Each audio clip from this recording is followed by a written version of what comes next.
So I did my presentation on the paper that was on proline and hydroxyproline metabolism and the implications for animal and human nutrition.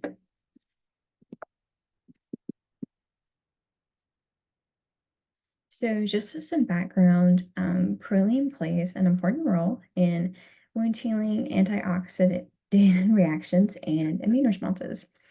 So among all the amino acids, the highest per gram requirement is for proline. And there was a 1998 paper that concluded that proline was not necessary for pigs to reach maximal development. And then also there's been some research put out that says that unless experiencing an injury, proline is not considered to be nutritionally or conditionally essential. However, there's a lot of kind of different ideas out there right now. And this paper also came out in 2011. So I think especially at that time, there was very little that we knew about proline and just what it does, because it does do a lot, which I'll get into. So this paper was just kind of wanting to look at all the different things that proline does and some of the ideas that we have in it, because we just didn't have a ton of knowledge, and there's even less that we were confident in. So the major objective of this article is to review the advances in this area of amino acid research. So this was very much just, they weren't doing experiments or anything. It was just bringing together researches that had already been done. So some of the roles of proline: it works as a signaling molecule. It can sense the energy status of cells. It is a superoxide anion. It plays a role in differentiation of cells.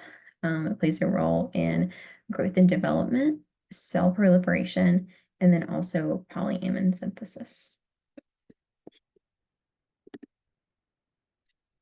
So just to go into more detail, so in the small intestine of pigs, proline acts as a substrate for polyamine synthesis. It plays a role in the regulation of gene expression and cell signaling via proline and metabolite P5C. It is a scavenger of free radicals, so it works as an antioxidant. And because of this, there's greater concentrations of proline when oxidative stress occurs. It may play a role in the mTOR process in mammals.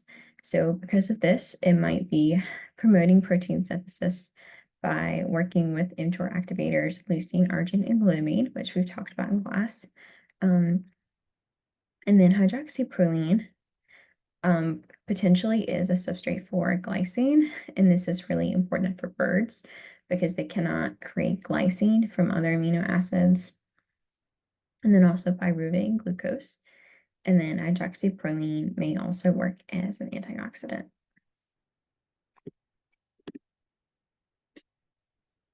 So when you're looking at protein synthesis of proline, arginine can be turned into proline in all mammals. Proline derived from arginine is not broken down in the lactating gland. So because of this, maximal production can occur. And P5C reductase produces much more proline in the lactating gland than the P5C dehydrogenase. So it's a lot more likely for arginine-derived P5C reductase to synthesize proline over glutamate or glutamine. Catabolism of arginine can lead to the creation of proline, and a lack of proline catabolism in mammary tissues can lead to an abundance of proline, but then a low level of arginine in proteins is found in milk. So when glutamine and glutamate are degraded, proline is often a product. And then when proline synthesis is derived from glutamate or glutamine and arginine, it is regulated by glucocorticoids. And then obviously once it's synthesized, it has to be degraded. So proline oxidase activity is expressed by most tissues aside from mammary tissue. So tissues and cells that lack arginase activity result in proline being the sole substrate for ornithine synthesis. And then from that are polyamines. And this is just a quote from the paper to kind of sum up what polyamines do, but they are key molecules regulating DNA and protein synthesis, as well as cell proliferation, differentiation, and migration. So in ruminants, both arginase and proline oxidase are present in the placenta, and this can help to counteract low proline in the blood. So proline plays a role in citrulline and arginine synthesis by contributing a carbon skeleton and a nitrogen in the small intestine. So I wasn't able to find a picture that really kind of summed this up the way that the paper did, but this was kind of the best picture that I could find. So as we've discussed, arginine can create milk-dried proline, which can create citrulline, but citrulline can actually be turned back into arginine. So this picture kind of shows it because you can see it goes from arginine and then from the ornithine, it turns into proline, and then it shows kind of that's the arrows to show more of like a cyclical cycle, and then it kind of turns back into arginine. So I think this kind of shows how that happens, but there wasn't one online that like really did a good job, but there are some theories behind why this happens. So proline deficiency in the lactating mammary gland may lead to arginine catabolism. And then the pentose cycle, which creates NADPH, may be regulated by arginine. And NADPH is needed for P5C conversion of proline, and that is shown in the picture. You can see how the proline is going in a cycle with P5C. And then also neonate pigs cannot synthesize proline very well, and arginine catabolism may lead to adequate levels in the mammary gland. And so just as kind of a summary of the cycle. So through milk synthesis, proline and polyamines are provided from the mother to the baby, and the baby can synthesize arginine and have the necessary polyamines for protein synthesis and cell development.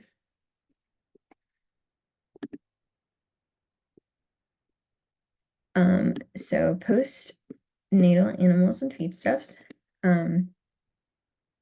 So in mammals, proline makes up about 12% of protein in milk. So animal proteins contain higher proline content than plant protein by about 3 to 6-fold. So as a result of this, newly hatched and weaned animals can benefit a lot more from animal products in their feed just because of the increased proline and hydroxyproline content. So for the digestion and absorption, so in the stomach, in the small intestine, proteases hydrolyze peptide-bound proline, and then the small intestine mucosa is going to secrete prolidase, and its role is to hydrolyze proline-containing dipeptides, which are then transported into the enterocytes. So then that free proline is going to be taken into cells via the amino and NBB transporters. And then extensive breakdown of proline causes about 60% of proline intake from the diet to enter portal circulation. And I thought this chart from the article just did a really good job of kind of showing that pathway. So you see, starts off as protein, and then the stomach and small intestine release proteases, which break it down into peptides. And then the small intestine is going to use peptidases to further break it down into the proline amino acid. And then still in the small intestine, the prolidases will break it down into proline.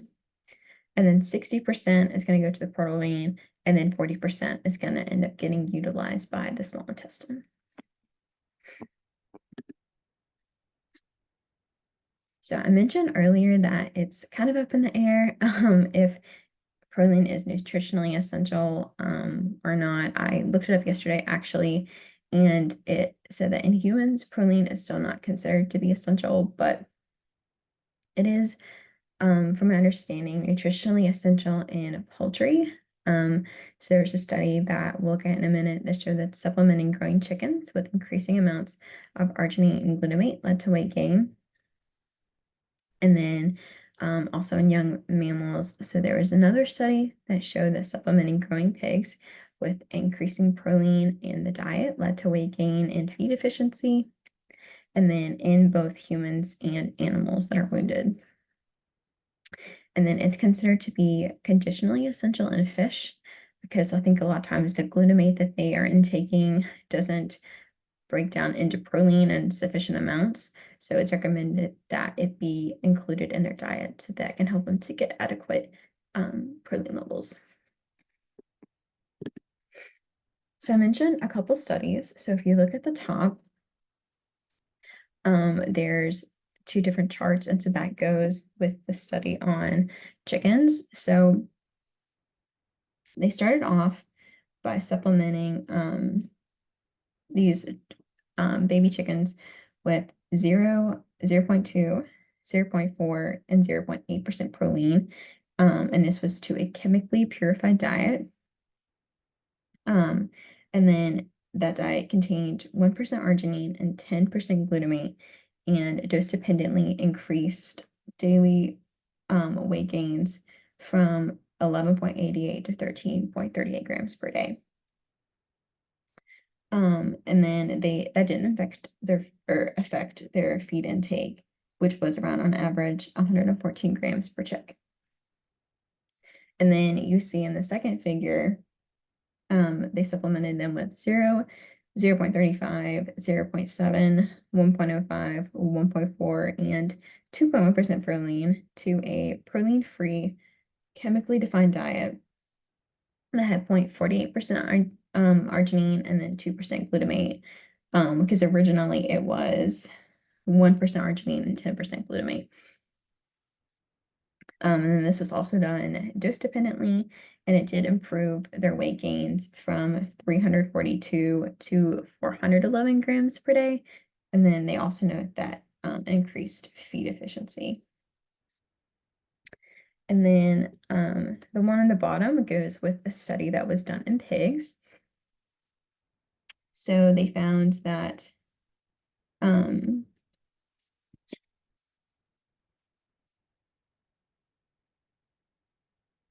okay, so they supplemented them with the 1% proline diet. And this did help to improve, they noted it improved the growth performance, the villus height, and then the small intestinal weight in these pigs.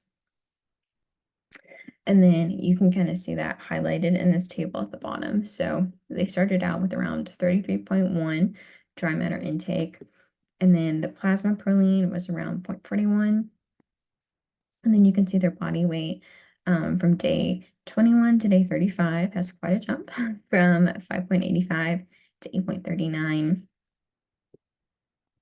And then you can also just see like the other weights that were mentioned. So proline also is thought to have a role in wound deficiency too. So I pulled a lot of this information from another paper that was referenced just because I thought it was interesting. So prolinase deficiency, which is an actual deficiency of proline, is an autosomal condition in which the immunopeptides are not broken down. So this can cause issues with wound healing.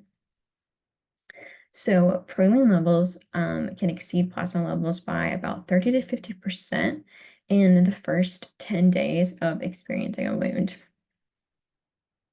So there is typically a local proline deficiency that occurs near wound sites. So I think there is a good amount of evidence that does support that proline plays a role in healing wounds, but the paper was talking about how you would think that, oh, well, you would just eat more proline, and that should sort that out. But that actually didn't really work because they did a study in rats where all the rats weighed around 250 to 300 grams in body weight. And so they gave them about 1% dietary supplement of proline with a non-purified diet, and then they underwent dorsal skin incisions and subcutaneous implantations with alcohol sponges. And so 10 days after the wound was created, there was no difference in the wound breaking or the collagen. So this didn't really seem to work. So the researchers kind of pointed out that like we know it has something to do with proline, but more research is needed on kind of this biochemical pathways to figure out how this information can be utilized. And these papers came out in like 2011, so there might be more information out about that now since it's been about 15 years. So just in conclusion, proline metabolism is going to look really different across different species. Um, Cell metabolism regulation is a really common theme of proline function that has been consistently reported. And then proline is essential for humans, poultry, fish, and livestock. So some implications for further research.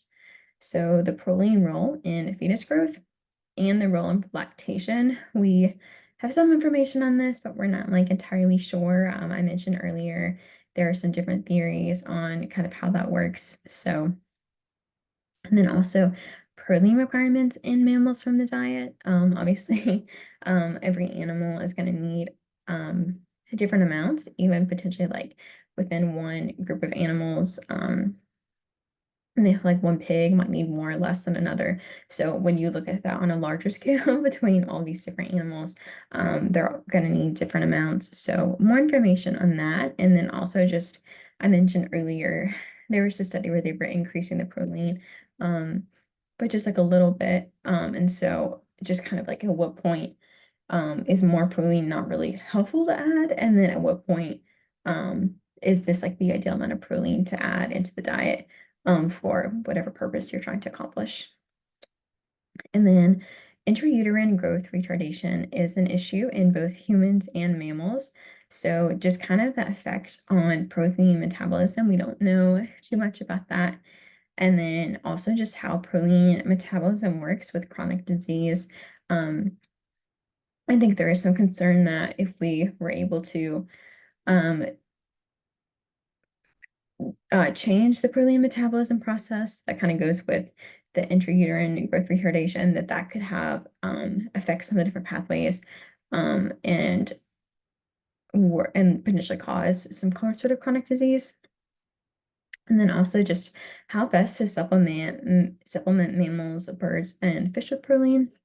And then also just the specific mechanisms. We know a lot right now, but there's still a lot that we don't know. So just kind of a little bit more on that.